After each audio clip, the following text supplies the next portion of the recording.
Podcast City Network. The Everett Lee Show. Welcome, everyone, to the Everett Lee Show. I'm the Everett Lee. I want to give a shout out to everyone that follows me on social media, Facebook, Twitter, Instagram, and on Podcast City Network, your top source for independent podcasting. Be creative, be yourself. And today, I have on the podcast with me right now, I have Sam Stackhouse, independent wrestler. How you doing there, man? I'm doing good. How are you doing? Not too bad. Not too bad. Yeah, it's that was pretty fun time on Deathmatch Wrestle podcast, wasn't it? Yeah, it was. I had a good time. Yeah. Yeah. That was fun. I'm glad I finally got to do it. I was supposed to do it a month or so ago, but it didn't work out. So I'm glad I finally got to do it. That was fun. Yeah. Yeah. David's a great guy. I mean, like last night, I got pulled in when he was having Lobo on. Uh-huh. I got pulled into that there. Yeah, I saw he shared it today, but normally I go to bed early because I got my real job. I go to work at 2:00 in the morning, so normally I go to bed early. Oh wow, that's like me. I get up at 5:00 in the morning and then try to get my daughter ready, drop her off daycare, and go clean pools. Until the afternoon. That's pretty much my day right there. Cleaning about over 20-25 pools a day. Wow. Goodness. Yeah. Right. I get up right before the sun starts rising, and then I get home, and then at least I have some time to do for myself and stuff, and then it goes by quick. And it does. Because I'm off usually by 10:30 or 11 o'clock in the morning already, but then it feels like it's 6, 7, 8 o'clock at night. Like right then, I'm like, man, the whole day. Because I get home and I'm like, I got time to relax. I'll relax a little bit. I've been up since 2:00 in the morning. I can chill. And then boom, it's like 7 o'clock, and I'm like, dang, I gotta go to bed. Yeah, time gets you, man, and especially when we spring forward, man. By the time I get up, it's gonna, daylight's gonna be happening. Yeah, but man, I looked into a couple of matches of yours because there's not really too much I know about you, just from what I gathered from watching Deathmatch Wrestle's podcast when you're on there. But when did you get into wrestling, or what was your first experience of wrestling as a kid growing up? As a kid, I was just talking to my buddy about this today. I think the first live pay-per-view I ever watched was an ECW pay-per-view, because I remember it was RVD versus Sandman. I don't remember which. It had to have been the same year as the WrestleMania, or right before it is the WrestleMania where they had the first TLC match with the Hardy Boys and all them in it. Uh-huh. That was around the time. That was the first, I remember. I remember seeing it before then, but that was when I remember that ever since that day I've been watching wrestling. So that's the earliest I remember where I fell in love, and I've been watching it ever since. So. Oh yeah, ECW days were the best, man, because they had some crazy stuff going on. They had some great pay-per-views and just great talent out of ECW. Well, a lot of those guys were ahead of their time too, because some of those guys back then were having matches that are people are still having today. Because some of those spots, crazy spots people see now, they don't realize, and they think those are new things. They don't realize that Kid Cash and people like that, they've been doing that stuff for 25 years. Exactly.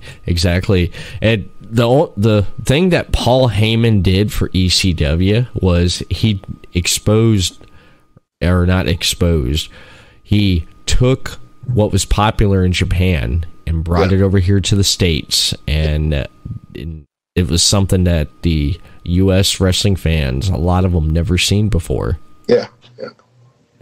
Well, it was a mix. It was just like an ECW show. You could see someone dang near bleed to death, and then you could see Rey Mysterio and Chris Benoit wrestle each other, and so it's just crazy the different kinds of stuff you can see. And then you could see Big Show was there for a little. They had giants there, they had little people there, they had everything in between. They had hardcore, they had high flying, they had everything.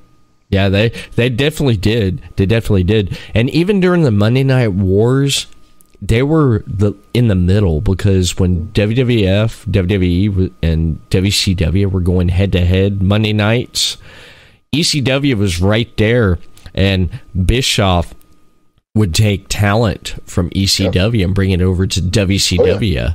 I mean, Eddie Guerrero, Chris Benoit, Chris Jericho, Rey Mysterio. Yeah. And then even Stone Cold was there for a little bit. Oh yeah. Stone Cold was him and Mikey Whipwreck. They had a little rivalry going on.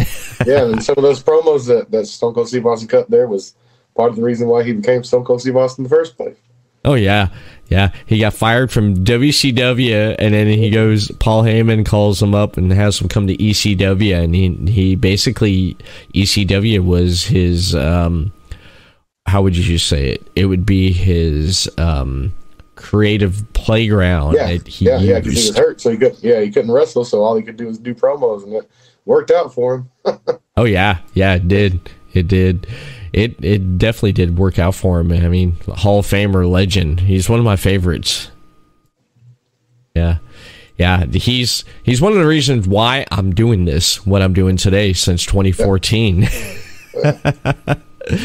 So I got to give it to the Texas Rattlesnake, man, because when I first heard his podcast, I was like, what the heck is this? And then listening to him, I'm like, I love this. So got into it, and I used to listen to it all the time. I was upset when he sold the Broken Skull Ranch too, because I used to love when he was out there, when all the episodes when he was out there and during hunting season. Those were the best ones. Oh yeah. I couldn't believe that. Yeah, he moved out to LA there, and he stayed out there at 316 Gimmick Street. I love that. Yeah, that was pretty good name for his studio and stuff. Oh, yeah. And I seen on a show that was on, I think it was on Pluto TV. They got a pro wrestling channel, and I was watching that. And on the pro wrestling channel, they had a like a show called Wrestling Days, and they had someone they were following around, and while they were following around this person, he was on Stone Cold's podcast, and he just basically had a basic setup, mixer, laptop, microphone, headphones. I was like, I love it, man. I love it. How simple can you get? I didn't want to overcomplicate anything. I imagine he recorded it and sent it to somebody else who can do all that jazz. Oh yeah. Yeah. He's doing what is it? The Broken Skull Sessions on the network now, and he said that what he likes about that is it's less work. All he has to do is just show up and just talk to the I imagine they have everything all set up and everything for him. It's not a bad gig. Oh yeah. With podcasting, you have to be a producer. You have to do all this stuff. Yeah. People don't realize how much work goes into it, man. Just like being working a match. They don't realize how much goes into it. Nope. There's a lot, man. It's crazy. A lot goes into it before, during, after. Yeah, there's quite a bit that goes into it. When did you decide that you wanted to be a wrestler? When did you decide that you wanted to pursue this? Well, it's all pretty much because of my brother, because he's the one that got me in wrestling anyways. And he noticed since I was a kid that I was always bigger, but I was always doing flips and jumping off of stuff and doing stuff all the time. And he recognized that, so he always talked to me about being wrestling, because we originally wanted to be a tag team. But he's like 14 years older than me, because I was obviously an accident, but that's another story. But so when we were first going to start, his knees were bad, so then he started talking about just being my manager and all kinds of stuff. We had all kinds of plans, but he never got into it. But then I was probably, whenever I figured that it could, I decided that I wanted to do it, I was probably 16 or 17, and I started training when I was 19. Oh, okay. That's amazing. When you decided to get into training and stuff, who'd you train with, or where'd you go for that? It was funny. I was at a party. I was 18 barely turned 18 at the time. I was at a party, and I had on a wrestling shirt, and another guy had on a wrestling shirt, and then we started talking about wrestling. And then he told me that there was a local place that ran in town that we live in, So then I just started going as a fan there. And then I found out they had a school, and then I showed up one Tuesday, and I was trained by some local, like, Oklahoma guys. I didn't go to like a big school or anything like that. I trained in a tiny little room at a church in downtown of where the town I live in. So, or town I used to live. Yeah. Wow, a tiny church, man. That's amazing, man. I mean, did they have like they had a ring in there and everything? Yeah, what was set up like? Basically, what it was like this tiny, like, or I say tiny, I mean it was a decent sized place, but the room we were in was like off to the side, and like there was enough room for there was like a 16-foot ring, and it was only maybe 2 feet, like the canvas or whatever is only like 2 feet off the ground, so it's a low ring too, and it's heavy, just solid piece of metal basically in a room, and they could fit maybe 100 chairs in there, and it was packed every week. He was running every Saturday. Wow. I mean, they packed that little church every week and then they sold the church, and then we stopped running shows there. So wow. Yeah, I trained there every Tuesday and then Saturdays before the shows for about 6 months. Wow, that's amazing, man. That's amazing. Now, when you first got in the ring, what was your mindset on that when you first got in the ring there, when you first started training? How, like, mentally, how did you feel mentally when you were in the ring there, when you started to learn how to bump and do everything? I was good until that first bump. That first bump, I was rethinking some things, because also the ring I trained in it's an unnaturally hard ring too. Because like most rings are hard, but this one we might have just trained on the concrete. If I'm being honest, it was rough, because it was like one of the wrestlers had built this ring, and when I say it was just a big solid piece of steel, pretty much, like it takes a minimum of like 4 or 5 people to move each side of the ring. That's how heavy it is, and yeah, it was sturdy. But I mean, like I was stoked, and then obviously I thought I knew everything that there was that I needed to know about wrestling, and then I had no idea. But I mean, mentally, I was ready to go. Like as soon as I got in the ring, I was ready to go. I was already main eventing WrestleMania in my own brain. So that's cool. That's cool. When now going through the training, and after learning the bump, learning run off the ropes and stuff. After like getting rope burn, of course, you get rope burn in there. Like mentally, like what did you think about that? Well, I mean, it was starting out. It's a struggle every week. But I was watching another podcast today, and they had Scotty Too Hotty on there, and he was talking about that you can't teach passion, and I was like, that kind of hit with me, because it makes sense, because like just to get through training, you have to want to do this, because it takes a whole lot to learn how to make your body do the stuff that we do, like just mentally get over the mental block of throwing yourself off of things, not knowing what's going to happen when you hit the ground, not whether it may work out, it may not work out, so it takes a mentally tough person, and it takes someone who loves wrestling to be a wrestler.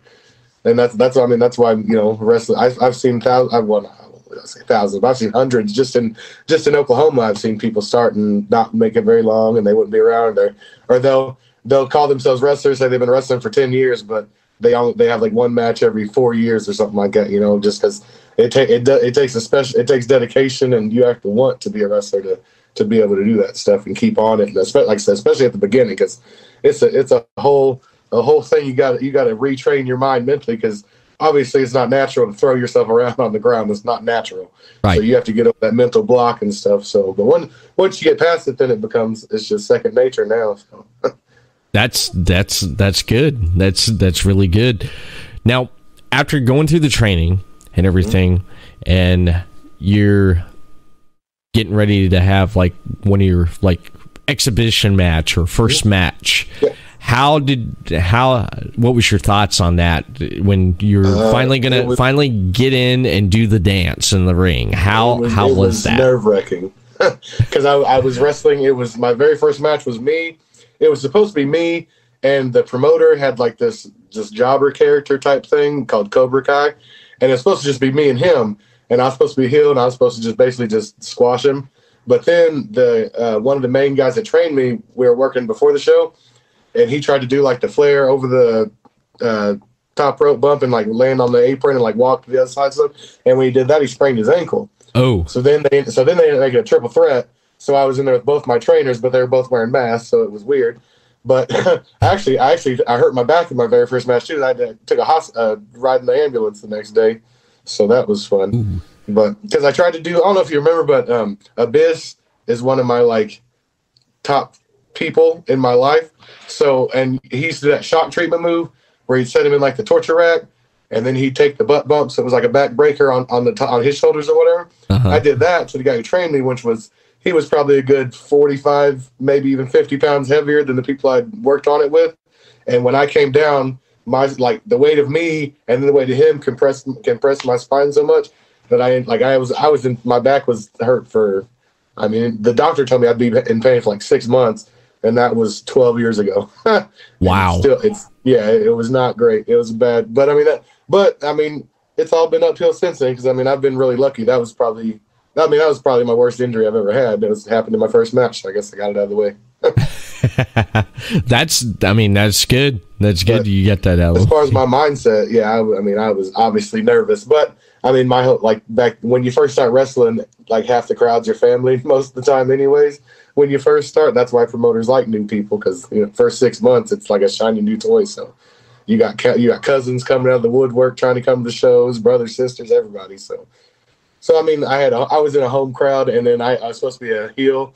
It didn't work out. I ended up being a face. So people don't boo me for some reason. I try, but it just doesn't happen. Yeah. But yeah, I mean, look, it was nerve-wracking, but I got through it, and I'm glad. Yeah, the audience is the best, because I've talked to people, I've talked to workers that they've doing a match, one's face, one heel, and then the crowd's like, no, you're heel, you're face. Yeah. And then they have this all planned, and then now it's like they get in there and they get that moment, is like, we got to flip this. And so that's what's the best. That's one of the best things about wrestling, is people get all hung up on, oh, it's scripted and all this stuff, but people don't realize how many moments happen just organically, because a fan might say something that you didn't anticipate, or they might act a certain way, or another wrestler might, like, you might notice that they're doing a certain something you can pick up on. And that's the best thing about wrestling, or one of the best things about wrestling, is just how, like I said, some of the biggest moments in wrestling history, I bet my life were like just organic. Like some of the biggest moments that hit you right in the feels, they hit you in the feels because they were, I mean, you can't plan stuff like that. Yeah, I mean, you can have ideas, and you can kind of hope for the best, but I mean, there's so many organic moments, and that's like a lot of the reason why stuff is happening for me right now that's popping up is because it's organic, because it seems like no matter where I go, I have an organic, like, connection with every audience I've been in, because I've never wrestled, like when I did the GCW shows, that first one I did in Texas, I only wrestled in Texas one time, and it was like 6 years ago. And then after that triple threat match, they thought that was like a home building for me, and that was like my home crowd. And when I told them that I'd never been there before, because they were chanting like, please come back, and I mean, like, it was insane. And that's happened every single time that I've been in front of a bigger crowd. And like, that's what I love about wrestling, is the connection with people, and it's insane. Yeah, having that connection with the fans. I mean, no matter if you're face or heel, I do like the heels, because you can draw heat on yourself there, mm-hmm. and you can rile up the crowd and stuff. It's way more fun being a heel. Oh yeah. You can get grandmas getting ready to come over that barricade there. Yeah.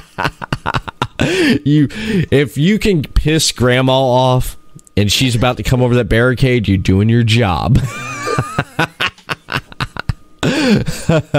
I took my mother over to a wrestling show. It was a promotion that was probably about 4 minutes from my house here, mm-hmm. and my mom wanted to go, so I went. And she got into it. She was getting into it where she's coming up out of her chair, and she basically was coming up out of her chair. She's like, get him, punch him, kick his butt. And they almost broke kayfabe because they were getting a kick out of her.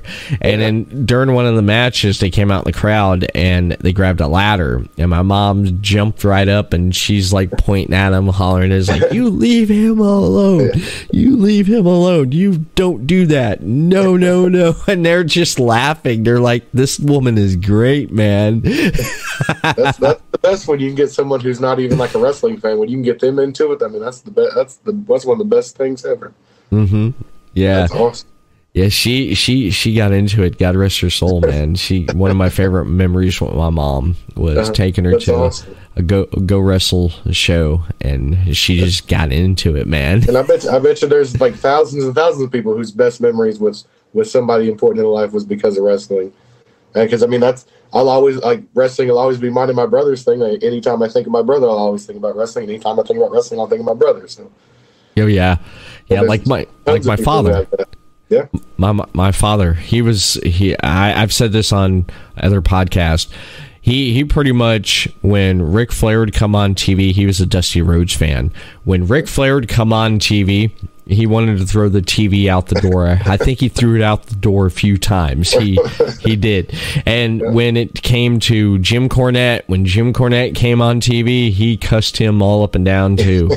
And me and my brother would laugh about it because he didn't like he didn't like the heels. He didn't like them, but he loved Dusty, man, and he hated Flair, man. He said if the atomic bomb ever went off and everyone died, the only thing to be left in this world would be cockroaches and Ric Flair.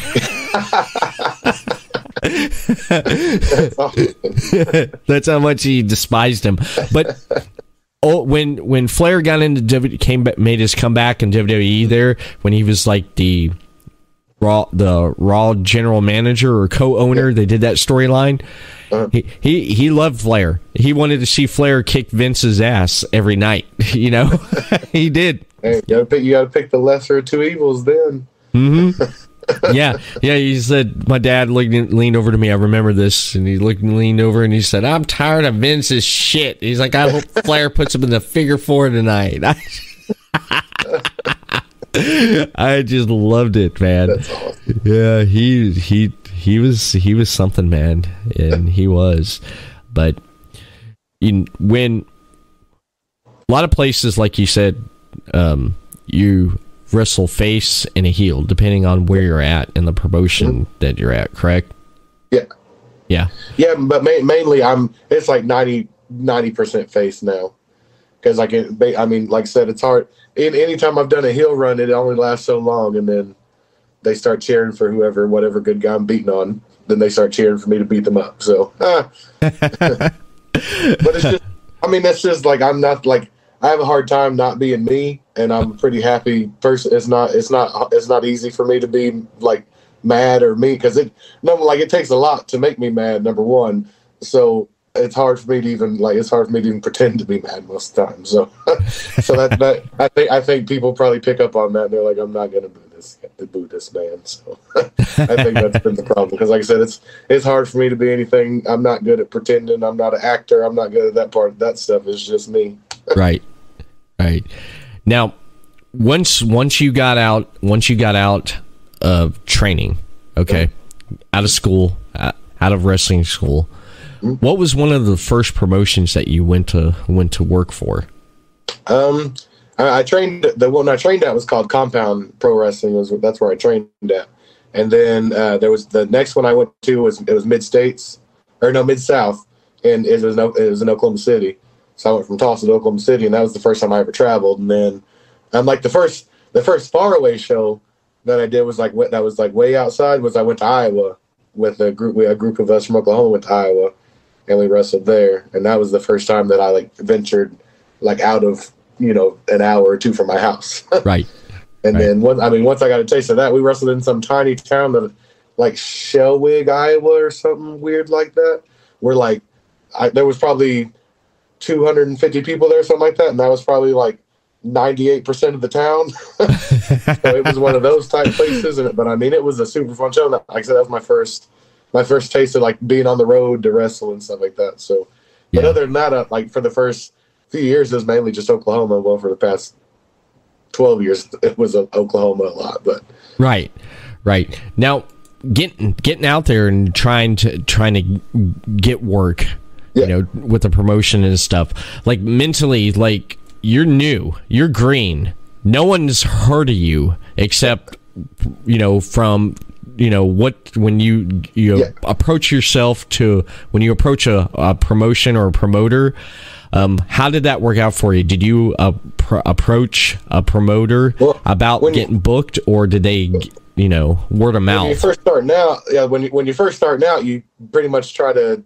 like ride your with the coattails of the people who taught you how to wrestle in the first place. So I would like drive my trainers had a show in a few towns over or something like that. I would drive them to the show, and then I would go in there and meet everybody, and then hopefully get put on like a battle royal. Or I even, there was one show I rode with somebody with, and they had me ref. I was twice the size of both the wrestlers in the ring, but I was the referee. So, so I mean, it's just stuff like you just go. Because I mean, when the first GCW show I got on, I just came to meet everybody. I brought my stuff with me because you always do. Mm-hmm. But I mean, I had no anticipation of actually being able to get on the show, and they gave me the opportunity. So, you know, like that when you're first starting out, that's super important, because I don't know how many shows I went to when I was the first, you know, 2, 3, 4 years in the business that I wasn't booked on, but I had a friend that was booked on it, so I went with them. And then, like I said, I'd get put in a battle royal, or I even ref that time, or I would do it. Like I would just help take down the ring and meet them, and then hopefully next time when they knew that they were booking my friend, they'd be like, "Hey, is that, you're gonna bring the people in the car with you again?" And, you know, make it put in a tag match, something like that. And then once you get the opportunity, I stress this to anybody who asks me, once you get the opportunity, you have to deliver. It's on you to deliver once you get the opportunity, and then as long as you do that, it just keeps, you know, you just keep working your way up and keep making more connections, because wrestling's all about networking. Right. Somebody knows, like, there's somebody in this business who knows everybody. There's somebody who knows somebody who knows somebody. You know, so if you want to get somewhere, you just got to work your way there, work your way up. Yeah. Yeah, you definitely do, because once you get your foot in the door there, you pretty much, you get to take that opportunity, and you have to deliver and stuff. You definitely do. Now, when you're getting booked, when you're first starting out there, when you were getting booked, did they book you with someone that was green like you, or did they put you with a veteran? A lot of times I was put with like veterans to, you know, help out. But I mean, there was plenty of times where I was wrestling, like I probably had no business being in there without somebody to walk me through it, wrestling people who also had no idea what they were doing. But I mean, that's part of the learning. I mean, if you get comfortable in wrestling, that's the quickest way to get out of wrestling real quick. Because if you get comfortable, then you're going to end up getting hurt, or you're going to end up acting wrong in the locker room and something's going to go bad if you get comfortable. So being out, like, I don't complain about any of those matches that probably shouldn't have happened, but I mean, they have, like, I guarantee you not one of them went by that I didn't learn. I either learned something new to do, or I learned something new not to do. Right. And that's what that whole first few years is for, is learning that stuff, so that, you know, once you start to get bigger opportunities, it makes sure that you're safe and you know what you're doing, and you're not going to end up hurting somebody or hurting yourself and stuff like that. That's what those times are for. So I wouldn't take back all those wrestling for frees and paying my way to get there. I mean, I wouldn't take back any of that stuff. I wouldn't give up any of that stuff for anything, because it made me who I am today, and it taught me a lot. Like, I learned the 6 or 7 months that I trained was all that was blown out of the water in my first few months of, like, traveling around wrestling. I learned 10 times more just in those few months of being on shows and being in thrown in matches with people I've never met and stuff like that. And even people I met, I learned something, you know. But I learned way more in those first few years of traveling around and stuff than I ever did training. So, like I said, I wouldn't take back any of that stuff, any of those beginning stuff for anything. Right. Now, when you're working with a veteran, and did most of the time, did you discuss putting a match together before the match, or did you call it in the ring? Well, see, the thing about where I live in Oklahoma, so it's very old school. So there's a lot of calling it in the ring here. Because, like I said, it's very like, the fans are old school, like the wrestling's old school. Everything's still pretty old school here. So there was a whole lot of learning on the fly and just trying to keep up and make sure that my ears were open and my mouth was closed, and I was, while still trying to learn how to work the crowd, but at the same time trying to work in the ring. And that's like you were saying earlier with the podcast. So there's so much that goes in to just, everybody thinks that you just go out there and do some moves and call it a day, but it begins like if you're doing a wrestling show, we might get to that building at 9 or 10 o'clock in the morning. That's 10, 11, 12 hours before the show even starts. And we've got videos to film, promos to do, pictures to take. And then on top of that, most of us have 9 to 5, or well, mine's not 9 to 5, but most of us have other jobs. Right. I've got a wife and kid. I've got some friends that are wrestlers that have 5 kids and a wife and everything. And, and they've got football games and basketball games and soccer games. And we have gymnastics and stuff now. So, there's a whole lot that goes into this stuff. So, and that's another thing that I want to try to get people to understand too, is like the stuff that goes into this. Like people and I'm not saying, and it's not even specific to wrestling. Like if you take any job, you can take what people might think is the simplest thing in the world, but to the person who does that job, it's pretty important, So yeah, exactly.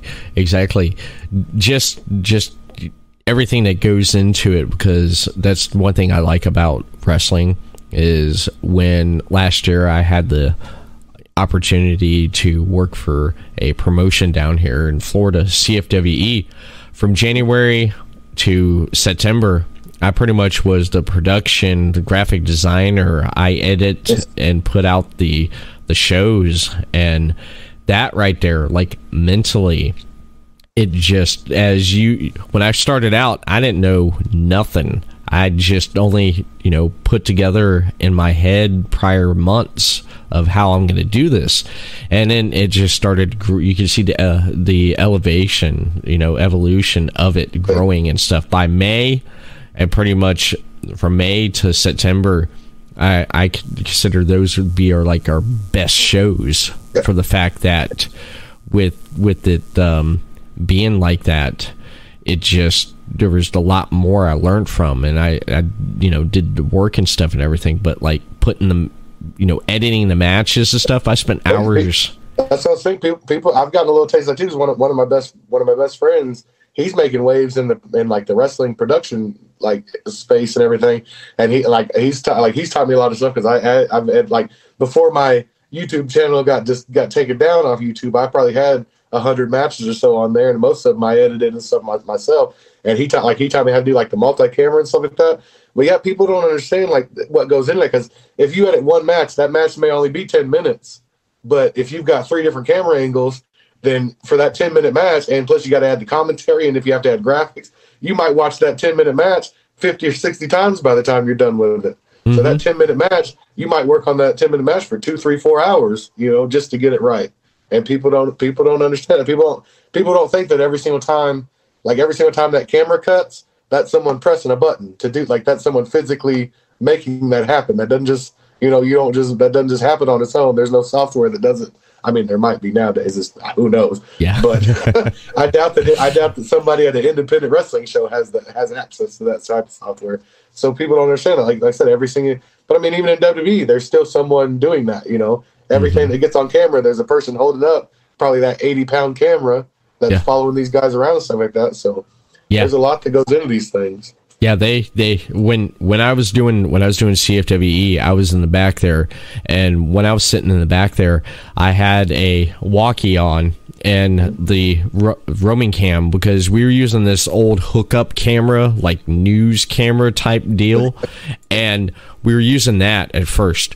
But then by the third show, we went to handheld cameras, and I was sitting there in the back. I had dual monitor set up, like I have right here, and I had a walkie, and I could only see the hard cam. And then we had a monitor in the back for the boys, which they loved. They thought they were special, man. They're like, "Oh, we get a monitor?" It's like, yes, you do. That's because always nice. Took a a VGA splitter, ran monitor for commentary, 2 monitors for me, 1 in the back, and I'm sitting there watching the hard cam, And I'm watching, where the roaming guy is, and I'm on there. I'm like, sitting there, like, go more towards the, left. Stay there. Yeah. Hold it position. All right.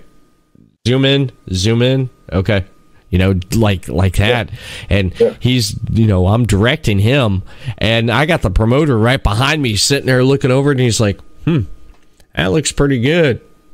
Yeah, can't wait to see that. He just, and that's just pretty much how it went there. And then I took the footage home, and I sat here, and it was like I did 8 like we have a 9-match card, 8-match.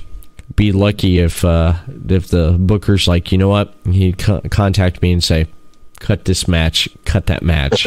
Sometimes 2 matches may get cut. But, you stunk up the ring, no one wants to see it. So, that was his rule. You stink up the ring, your match gets cut. And I'd pretty much, I'd get the show done within a week and have it ready, rendered and everything, and then upload on the, promotion's YouTube channel. And I bet you had wrestlers in your inbox every day wondering where the footage was, huh? Oh, yeah. Is it up yet? Yeah. Can I just get mine? yeah. They're like. I mean, it was like they recorded their stuff, but when they would record their stuff, they couldn't. We had a rule: you don't upload it. One guy made a mistake. He recorded his whole match and threw it up before the show came out. Guess what?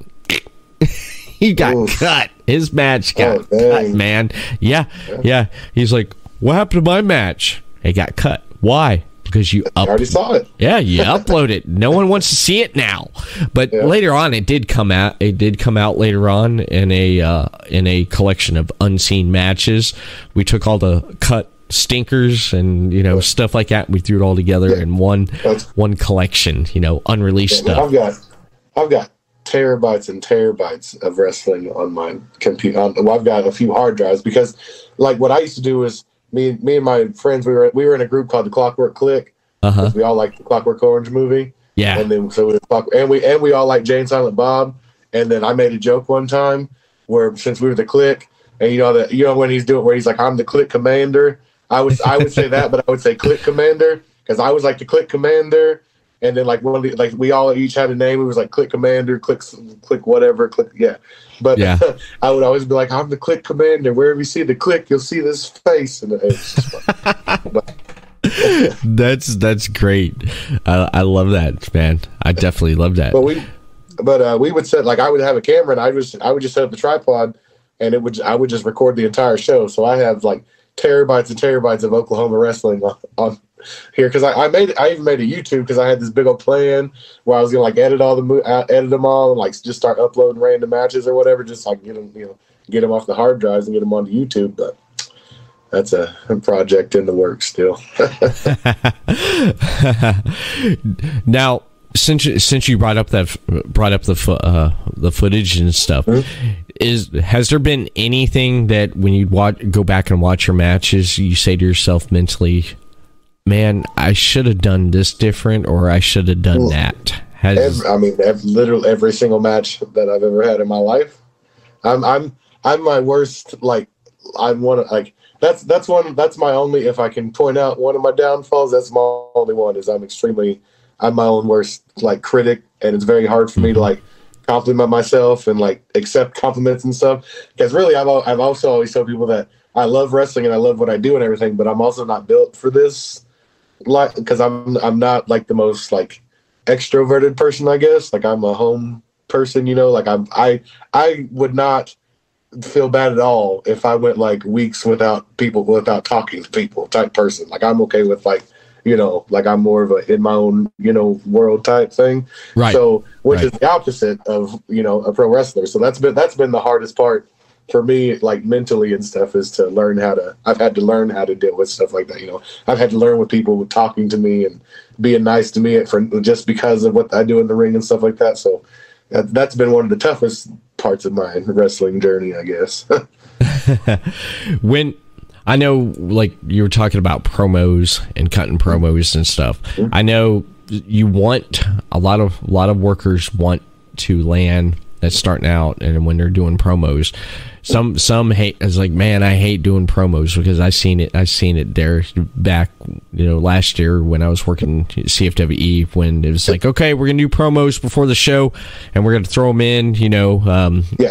Everett's gonna throw it in there, with so and so as they're editing the show. They're gonna throw them in there before the matches and stuff. So a lot of people I heard like, man, I hate promos, and it's like some people are like, they'd kill it one take promos. They definitely would have that.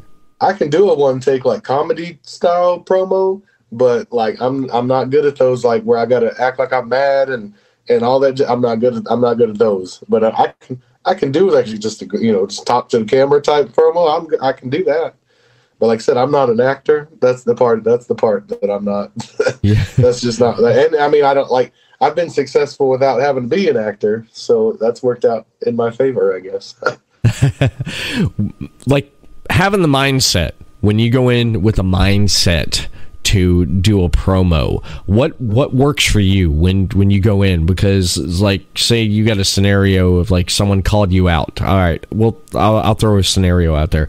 Someone calls you out, and they're basically they're gonna, at the next show, they're gonna take they can't wait to get you in the ring, and then they're gonna tear your ass up.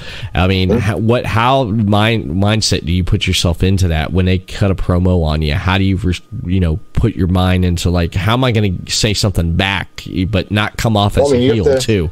It's basically like I suggest like wrestlers take like improv and stuff like that, because I mean it's literally all it is. You have to, especially if it's a live promo and someone's just shooting stuff off of you, you've got to be able to shoot back at them. Just talk, because basically all promos are is you take a situation and you just basically do what you would do in that situation. So if I've got some guy in my face telling me how bigger and badder and everything they are than me, then I'm going to look for ways that they're not bigger and badder than me. And if they are bigger and badder than me, then I'm going to try to find a way to make them look dumb. Because if they're bigger and badder than me, then that means I'm probably smarter than them. And if they're smarter than me, then that means that I'm probably bigger than they are. So if it's like a little guy talking mess to me, then I'm just going to talk about how much bigger I am, and how once I get my hands on him, there's not going to be anything he can do about it. Or if he's smarter and faster than me, but if I was like the smaller guy, then I would just talk about how like I'm smarter than you, I'm going to outsmart you, and every time like you're too fat and slow, you're not going to get your hands on me, just stuff like that, And then if it's like if you're lucky enough to be involved in like a long-term like storyline and stuff like that, like me and my buddy, he's my best friend in real life, and we worked it was like a 2.5 year long like blood feud type situation where we like attacked my wife, and our kids were involved. It was wow. It was a big old, it was a big old thing. It ended up like a big old bloody monster. Like we had like a bunch of Monsters Ball matches with Abyss himself, and then we had like a big old blow off like Monsters Ball match between me and the guy. And but I mean, like I'd put that story that we told up against pretty much anything, because like I said, we had people crying and whatnot. It was like that. Like I'd be okay if I never I felt that. So like that was a big thing for me, because like my whole thing with wrestling, I said it's opposite, because I might sound bipolar, because like I said, I'm not an outroverted person. Yeah. But like, the main thing in wrestling for me is the connection with people, because I know how wrestling makes me feel. Like I know that wrestling can make me mad, sad, happy. Wrestling has made me feel all of the emotions that like wrestling's responsible for some of the best things in my life. I met my wife through wrestling, so I wouldn't have my wife or my daughter if it wasn't for wrestling. Because I did a show in the town we live in now about like 8 or 9 years ago now, and the promoter randomly put her as my manager, and now we've been married for 5.5 years and have a 6-year-old daughter. So I like wrestling. Like I want to make other people feel what wrestling's made me feel. So There's been certain wrestlers who did things like I said, like some of the biggest moments in my life, I remember them through what happened on wrestling that week or whatever. And like the biggest thing in wrestling for me is that I get to do that for people. Like there might be the main fed that I built myself in Oklahoma was for WFC, and it's Wrestling for a Cause. And basically every show is for a child. Like all the money goes to that family to help with either expenses, and in some cases it's been to help with funerals and stuff, which was really brutal. But like I know that some of those people that were coming through that show to those shows especially were, I mean, it's the worst, literally the worst times of their life. Some of these parents are watching their daily as their child slip away from them, and some of them got better and some of them didn't. But I mean, some of these families were going through the worst parts of their lives. But then we've got videos, and they made like a little mini documentary and stuff, and you can see, because it was just like the camera caught moments that people didn't know they were being recorded or anything like that, because it was just somebody sitting on the side. And you can see, like, in some of these kids who have, like, some of the kids have had like stuff hooked up to them and stuff during the show because they were sick. But you can see like the smiles on their faces and like the family smiles, and you can see the parents looking at the kids, seeing their smile, and that's making them smile and stuff like that. And all of that is done just because some guys decided that they wanted to get dressed up in some spandex and slap into each other. Like, that is just amazing. That's awesome, you know. It is. That's why no one will ever convince me that wrestling isn't awesome, just because of stuff like that. I've seen it firsthand. Right. How awesome it is. I've seen wrestling save people's lives.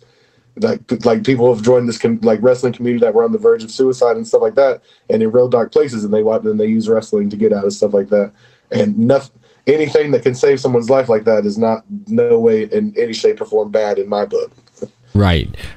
Wrestling does it saves people, taking them out that dark place like you mentioned, because a lot of wrestlers go down that dark path and hit those dark places, which you don't want anyone to see that happen to, because it just once they get down there, it's hard to pull them back, and once you pull them back out there, and then they get back on track there, and it amazes me, seeing someone, go down that path. And then with wrestling, it also helps too. I mean, bringing them back and stuff, and it is. Oh yeah, wrestling has taken a lot of people down a deep road, but like I said, it's also been what brought them back, Mm-hmm. And it's easy. I can see how a lot of these wrestlers, like you've seen through history, all these wrestlers dying young and just living these rough lives. And I mean, I can see how. I mean, this is, like I said, this is a lifestyle. This isn't like for, especially on some, if you want to do this on like a real level, like make like it be your job and like take care of your family doing this stuff, you're good. I mean, it's good. It's not an easy life at all. You're on the road. You're beat up all the time. And like I said, there's so much more stuff that goes into these matches, because people think that, oh yeah, they had a cool match, now they're just going to go out and they'll be fine the next day. But you don't realize that if you have a killer 15-20 minute match or whatever on a Saturday, chances are come Wednesday, Thursday the next week, you're still feeling that. But in your own brain all week, you get so used to being at like a constant like level of pain being a wrestler, because generally something's always hurting. Yeah. That's why some of these wrestlers their bodies get so far gone, and it seems like it happens like that, but it doesn't really happen like that. It happens slowly. Like you'll get an ankle injury here that you don't take enough time to heal or whatever, because you got bookings to make, and then you'll just keep taking the ibuprofen, and then that leads into like worse pain pills and stuff like that, and it just snowballs, and people don't understand that, because like it's a whole mental game to me, because pain. Like being in pain all the time is one of the hardest like things to do. That's why like people with like the disease that make them in pain all the time. That's why that's not a long life expectancy, because being in pain 24/7, like it doesn't just affect your mind. It affects all your body, because you're stressed out more. All these things, and people don't understand like any job, and plus it's entertainment too. Yeah. So your entire like. Your body and like your face, your body, everything, like you are the product. So therefore, like it's a whole lot easier as a wrestler to get all self-conscious about yourself and stuff like. I mean, it's super easy, because a lot of these bodybuilder types like that, they have like the body dysmorphia and stuff like that. I mean, there's all kinds of issues in wrestling nobody talks about, like mental issues. And I wish more people would talk about this stuff, because like imagine how much better it'd be if we all openly talked about this stuff and like supported each other. So like say one of us gets an injury, that's the hardest things on a wrestler, because then you've got to call these bookers, you got to cancel your booking, you have no idea what you're going to do, you don't know how bad it's going to be, you don't know if you're ever going to be able to perform like you did before the injury, stuff like that. I mean, that's the people don't, and like there needs to be more support for stuff like that, right? And not from fans, but I mean like wrestlers need to support each other, and then like wrestlers need to support the production people need to support wrestlers. We need, like, everyone needs to get together and support, and everything would be so much better. But like, also at the end of the day, wrestling is an entertainment thing, so 9 times out of 10 people are, you know, out for themselves, and it's not great. But right, I hope to change that, because I've said this, and this is probably the 4th podcast thing I've done, and I've said the whole thing. The only thing I want to be remembered for in this business is there's not one person that when I'm done with this is going to be able to say, oh, that's Sam Stackhouse, he was such a dick to me, or he treated me bad, or, you know, he talked bad about me, or he talked bad about this person, or he did this, did that. Like, my entire, like, if I can make it through my entire wrestling and no one be able to say anything bad like that, then that's all I want. I want people to know.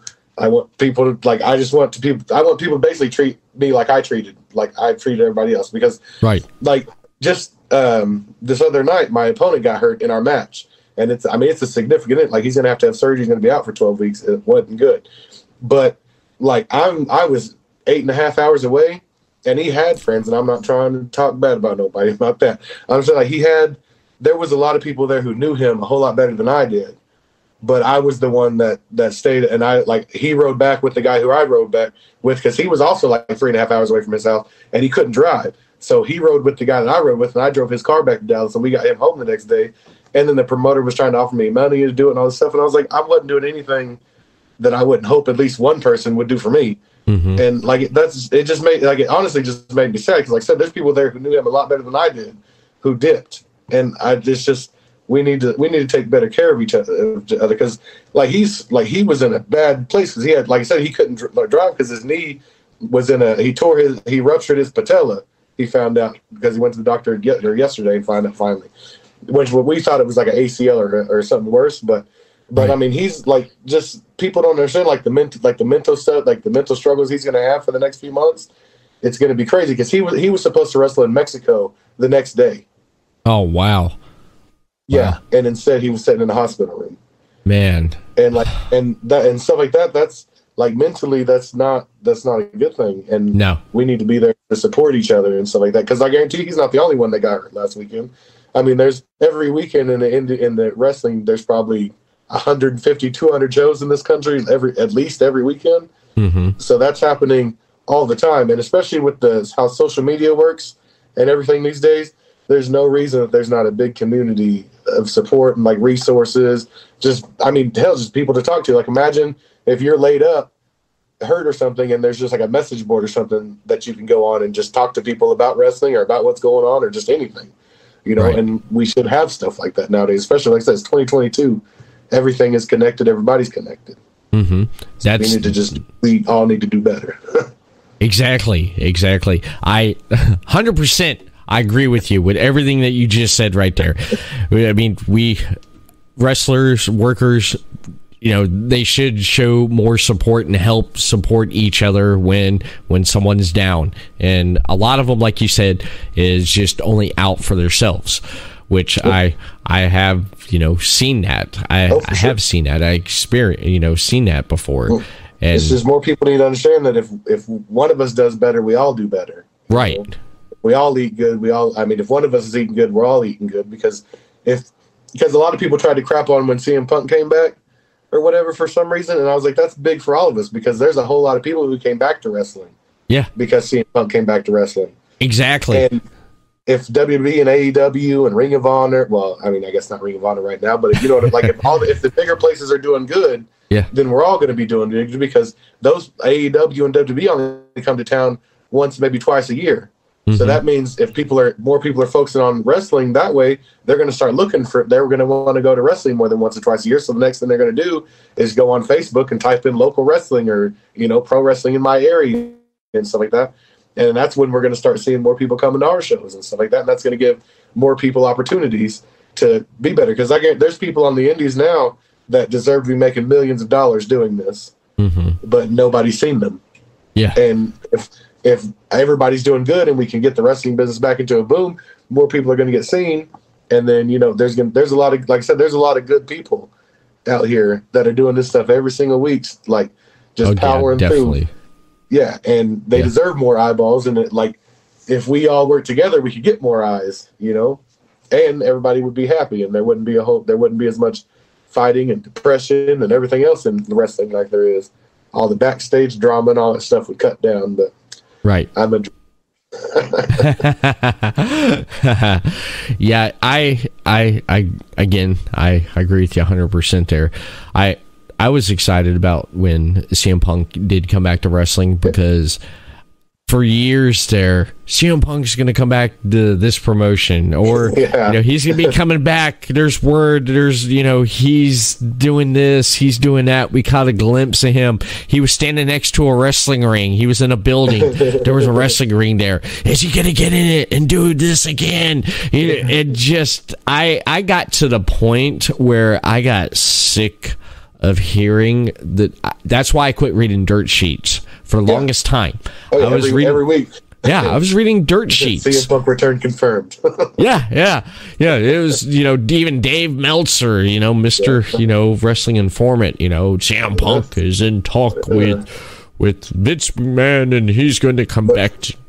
Yeah, but come on, man. The great thing about wrestling is no one ever really knows for sure until something happens. Exactly. It's amazing because it's so easy to swerve people too. Because it is. I mean, you can put out anything and they're going to believe it. Right. But I mean, the CM Punk return when it actually happened was like the worst kept secret. But from what I've gathered, they did that on purpose because they knew it wasn't gonna.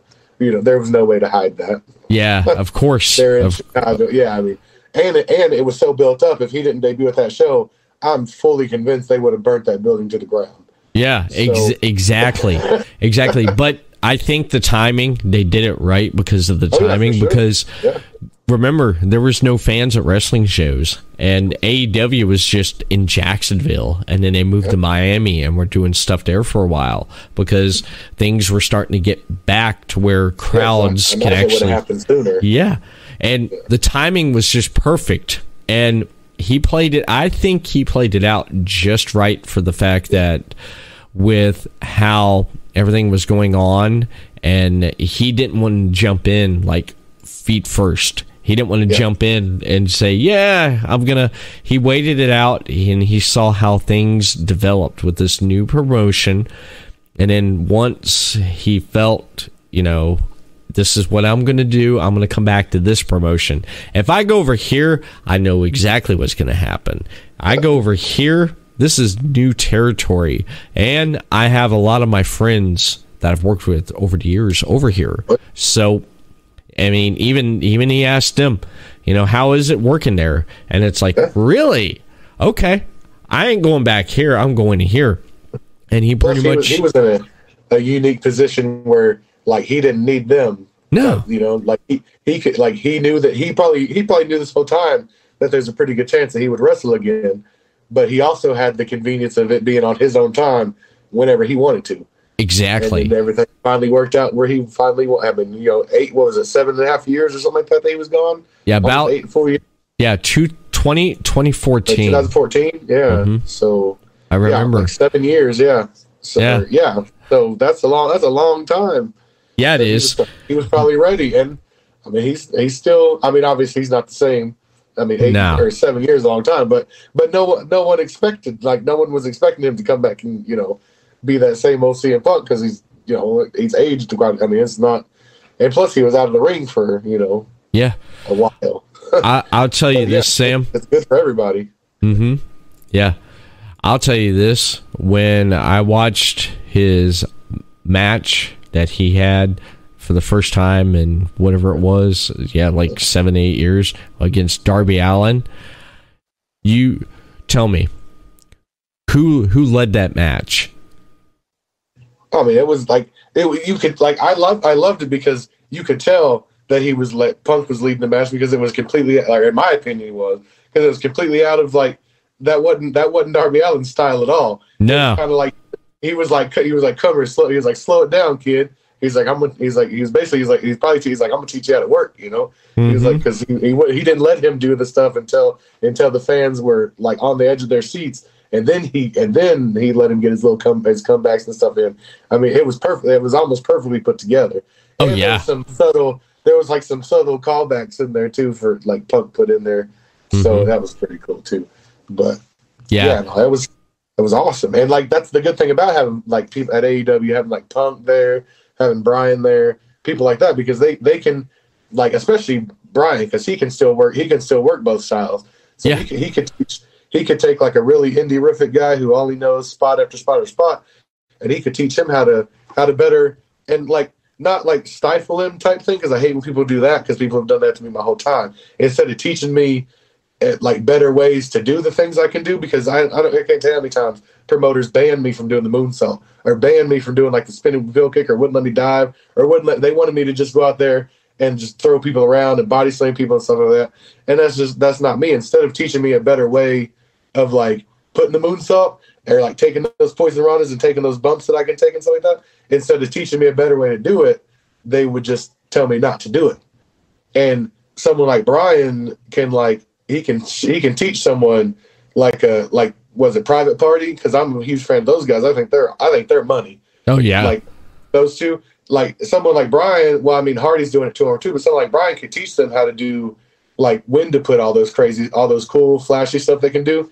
They can teach them when to do that, when it's going to make the most impact and get the biggest reaction, make people feel the most, and that's kind of what I think CM Punk was doing for Darby Allin. He was like, hey, these things you can do are really cool, and it's cool that you can just do them right after, take crazy bump after crazy bump after crazy bump, keep getting up. But what if you took that crazy bump and took that extra 45 seconds or a minute to let that front row register what just happened to you? That you just came off the top rope and just landed on the apron, or laying on the floor, or on the steel, like the steel steps, all that stuff.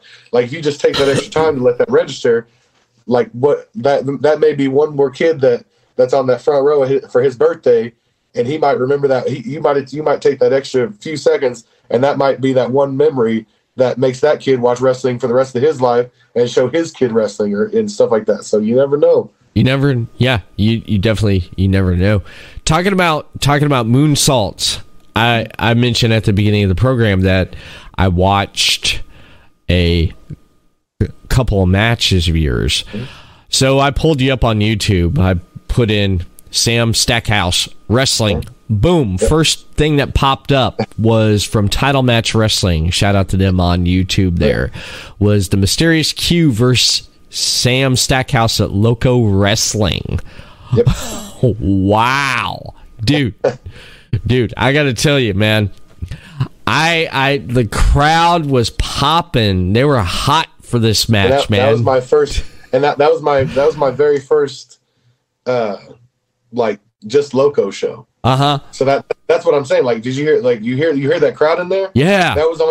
That was only maybe the second or third time that I've ever wrestled in front of the crowd, and that was the first time I had wrestled at a Loco show. Yeah. So that's what I'm saying. Like, it's insane, the connection that the reception I've gotten down there and stuff, and it's just insane.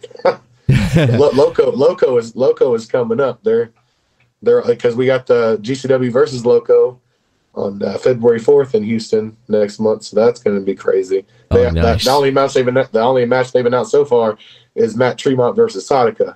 Yeah. So if that doesn't sell you on it, then that's worth the price right there. That's going to be absolutely. Like, if it's anything, the first one was Sadaka versus Nick Gage, and Nick Gage couldn't wrestle the next day because of his match with Sadaka. That's how crazy she is. Wow. So yeah. So that's going to be nuts. But that match with Q, that was probably one of the better matches that I've had. So that was awesome.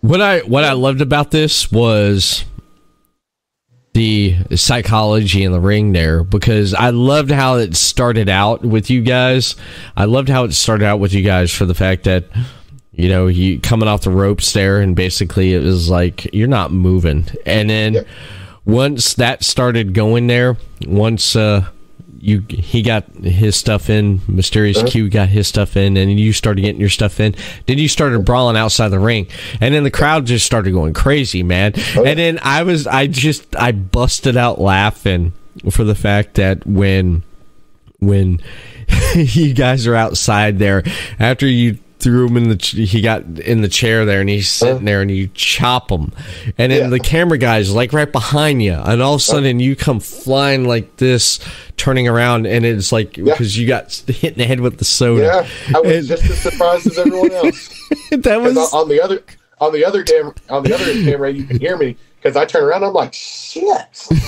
because I turned right around, and as soon as I turned around, I was like, oh. So I was just as surprised as everyone else was on that one. Oh yeah, I love that. I thought that was great because you guys were going back and forth so much there. You were like outside the ring there, just brawling, and then when you like tackled him into the chairs, I'm like, wow, and the crowd is just like they were loud. That match is a perfect example of when things just work. Because that was the only time me and him have ever been in the ring together. He didn't get there until after the show had already started. Mm-hmm. So we had never touched each other in the ring. We'd never wrestled each other. We'd never done anything. When we locked up that first time, that was the first time we've ever touched each other. And that ended up being, like I said, we had match of the night on a card that I had barely any business being on the card in the first place. And then we ended up having what everybody was calling the match of the night. And like I said, for just the chemistry we had from never touching each other, never doing anything, and I got picked up the win too, and that was huge for me because, like I said, that was only my third or fourth match in Texas, like ever. Yeah, and Mysterious Few is not like if you ask 10 people in Texas, 9 of them are going to tell you that Mysterious Few is the number one guy in Texas. Yeah. So not only did I get to wrestle the number one guy, but I got a victory over the number one guy in a very, very good match that the number one guy in Texas was happy with too. So that's crazy. Yeah. So like I said, Mysterious Q, I can't say enough good things about him. He's going places. He was trained at Reality Wrestling at Booker T School. Okay. So, yeah. I loved his work in the ring. I loved how you guys did that match because it just you guys told a really good story. Because when I started watching and seeing the psychology of it, of how the match went and stuff, I loved it because you guys told a really good story there, and then you threw in the spots. Yep. The spots there when you're up on going up to the top, the commentary is like, he's going to the top. It's like, I'm like, what is he going to do now, man? And then when he well, let me throw this in there real quick. When you did the Samoan drop, I was like, yeah, I love that. I love it when a big guy does the Samoan drop because like mentally you can see you're like, ooh, man, because you know that's gonna hurt with the force and the weight of a big guy. I love it when a big wrestler does a Samoan drop on someone because it's just like mentally in that image and stuff, it makes you cringe, and it makes me cringe. One of my favorite moves too. Yeah. Love it.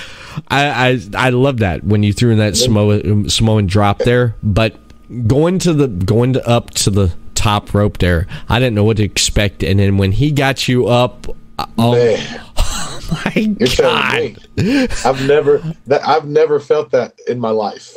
Like I've never been picked up like that ever in my life. So that was a different feeling for me because I've never. And he took like steps with me on his back and then threw me. And that's like I said, I can't say that man. Yeah, he is very good. He is very good in the ring.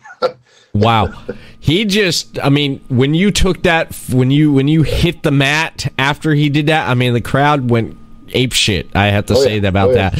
When you hit that mat, what mentally went through your head there as soon as you hit the mat like that? I was still trying to collect whatever I felt. I can't tell you what I was feeling because I've never felt that before. Like I was just up there on this man's back.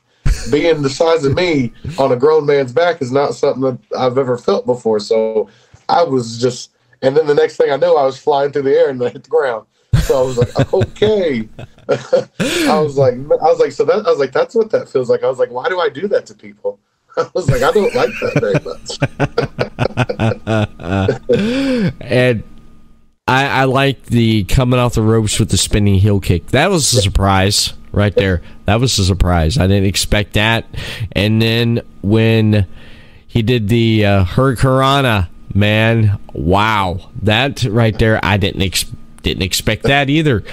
But what got me was there with the finish there, a little shades of Big Boss Man. Love that. I love that.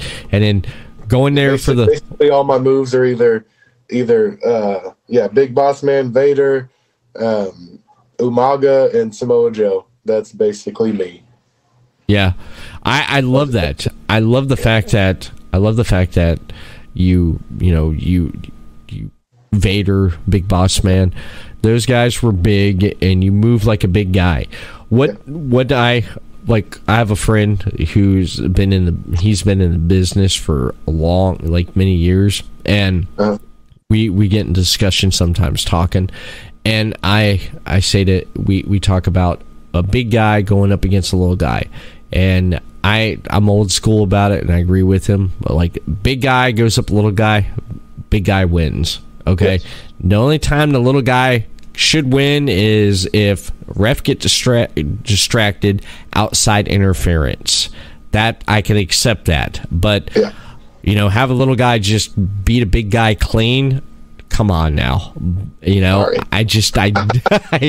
but no, he was a good sized guy. He was a good sized guy. I won against Q, but I have definitely lost to some little people.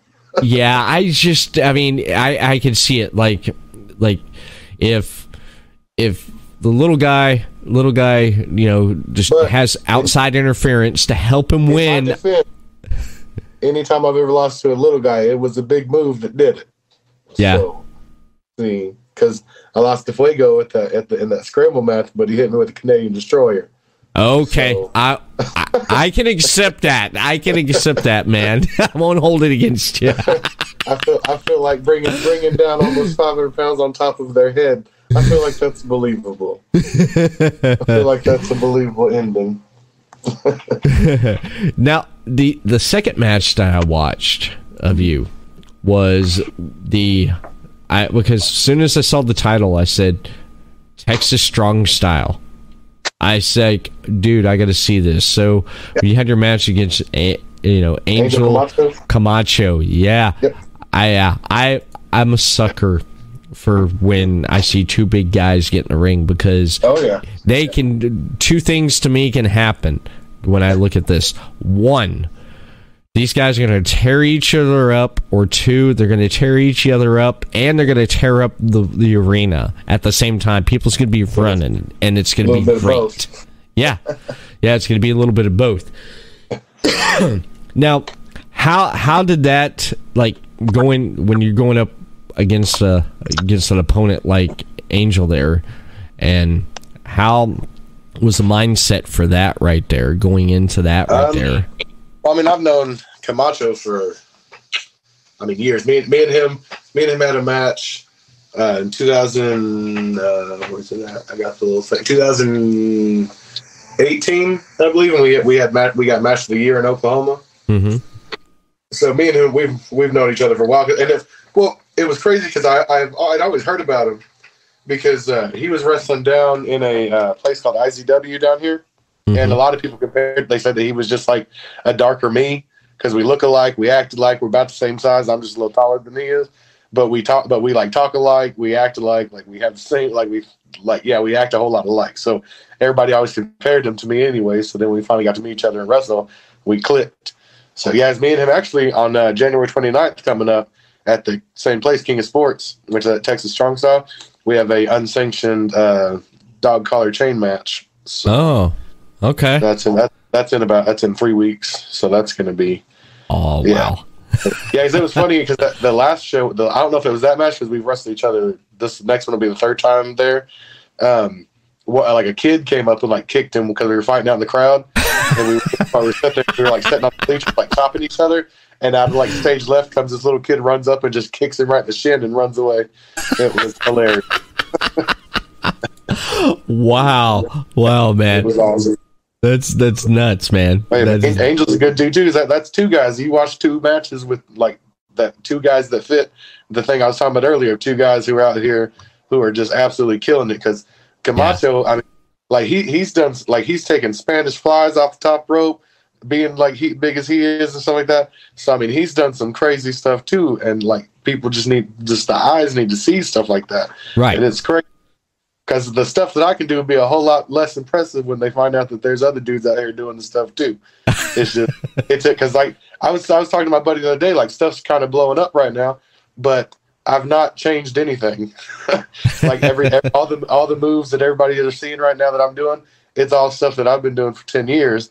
Like I said, just no one saw, because everybody was talking about when I wrestled Fuego, and people understand. I've wrestled Fuego probably 20 times because me and him started in the same place, because he cut his teeth in Oklahoma and Texas too.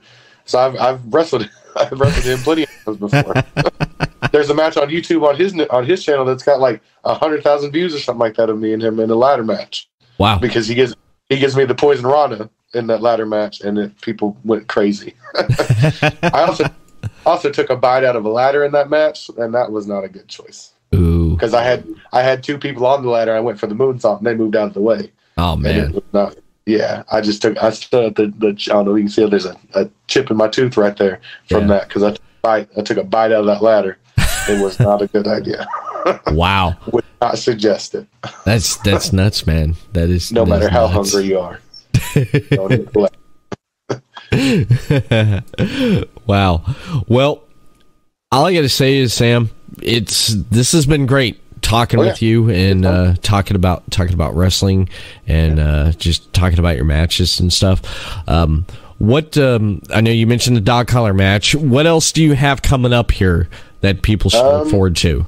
On the 21st, I have Loco wrestling again down in Houston, wrestling a guy named Raxo from Laredo, Texas, and it's for the #1 contendership for the Loco Championship. So hopefully, if I can come through with that, then I'll be wrestling either Dante Leone or Akira, because later on in that show, there's the main event's going to be, or I don't know if it's the main event, but it's one of the big matches, because that's one thing about these Loco shows, because there's Marco Stunt's going to be on that show, Hernandez is going to be on that show, Shane Taylor from Ring of Honor is going to be on there, Mickey Knuckles versus Sadika is happening on there, and I thought that Mickey Knuckles and Sadika killed each other at the ending of the last show, and that was just to set up for the match. So I can't imagine what the match is going to be like. But right. So yeah, I've got that on the 21st. The 22nd, I'll be in Dallas at World Class Pro Wrestling. The week after that is that dog collar chain match. The first week of February. The 4th, well, I'll be at GCW in Houston, then GCW in Dallas the next day. Then I think all next week all next month I'm in Houston, I believe, because the week after that I'll be right back in Houston, and the week after that. So yeah, you can catch me all around, all down there. Like I can catch me on my TikTok. That's where most of my clips are and everything. TikTok, Instagram. I'm on Sam Stackhouse on all of it. Huh. Nice. Well, it's been great, man. It's been great. And where can people find you on social media at? Yeah, that's just Sam Stackhouse on Twitter, Facebook, Instagram, TikTok. I'm on all of them. You can find me out there. Like, I'm trying to build the TikTok is where a lot of the stuff started popping off, because I had a few clips go viral on there. It's been a whole lot thanks to social media why a lot of the stuff's happening, because like I said, with social media nowadays, there's no reason why we can't have a whole community built up where we can share each other's clips. We can, take care of each other. So yeah, but you can catch me on. I'm always on there. I mean, fans can DM me. They got any questions, if they want any T-shirts, stickers, anything like that. I also make stickers for wrestlers too. Me and my wife have a company called The Gimmick Table, and we make custom stickers, custom shot glasses, pretty much anything you made out of vinyl, we can put your logo on, or anything we can make your logo out of vinyl and put it on anything, is what I mean to say. So we've got that one. And like I said, that's The Gimmick Table. That's also on Facebook, Instagram, Twitter, TikTok. We're on all of it. Nice. Thank you so much for coming on. I appreciate you having me. Oh, no problem, man. No problem. I'm definitely gonna have to get you back on here on the. I'm just a dude from a small town in Oklahoma that's getting to live a life that he never thought he was going to live right now. So I'm just grateful for anything and anybody who wants to talk to me or hear me talk or anything wants to come watch me wrestle. I'm grateful for all of it. I'm just I'm just holding on and trying not to mess it up. Nice. And thank you again so much for coming on the podcast, and I can't wait to get you back on, man. Keep up with the latest shows and content from Podcast City Network over on podcastcity.net. Follow them on facebook.com/Podcast City Network, Twitter @PodcastCityNet. Subscribe to the YouTube channel, Podcast City Network, and on Twitch, Podcast City Network. Podcast City Network, the top source for independent podcasting. Be creative, be yourself. Whether it's a sticker for your car, a t-shirt for that special someone, or a neck garter to keep safe during COVID-19, Podcast City Network has you covered. Grab the latest PCN gear today at podcastcity.net/shop to show your support for your favorite show or shows from Podcast City Network today. Want to start a podcast? Trying to grow your current show? Podcast City Network is here to help. We currently offer services for social media advertising, marketing, live stream hosting, custom logo design and branding, transcript services, custom intro and outro videos, audio-video editing, press kits, one-on-one consultants, and much more. So don't wait. Contact us today. podcastcity.net/services. Head over to the website, fill out the form, get in contact with Podcast City Network. Have you ever wanted to start a podcast but didn't know how? Do you already have a podcast but you don't know how to grow it? Are you trying to find ways to make your podcast profitable? You can learn how to do it here at Podcast City Network. We offer consultant services, tutorial classes to help with learning to better expand your knowledge to grow your show. We also give access to our network of shows to help with cross-promotions, guests, and overall reach while becoming a part of our ever-expanding PCN community based on people helping people. The best part is no membership fee. So what are you waiting for? Fill out the contact form below right here over on podcastcity.net/join now and sign up today. Podcast City Network, your top source for independent podcasting. Be creative, be yourself. When I want to kick back a few cold ones with my friends, I head over to City Limits Taproom. City Limits Taproom has a wide selection of TVs to watch your favorite sports, indoor and outdoor seating. They are pet friendly. City Limits Taproom also has food made fresh to order, and the grilled cheese is excellent. I recommend the grilled cheese and the apple pie cider. The fries on the side, can't go wrong with that, baby. For more information for upcoming events, head over to facebook.com/City Limits Taproom.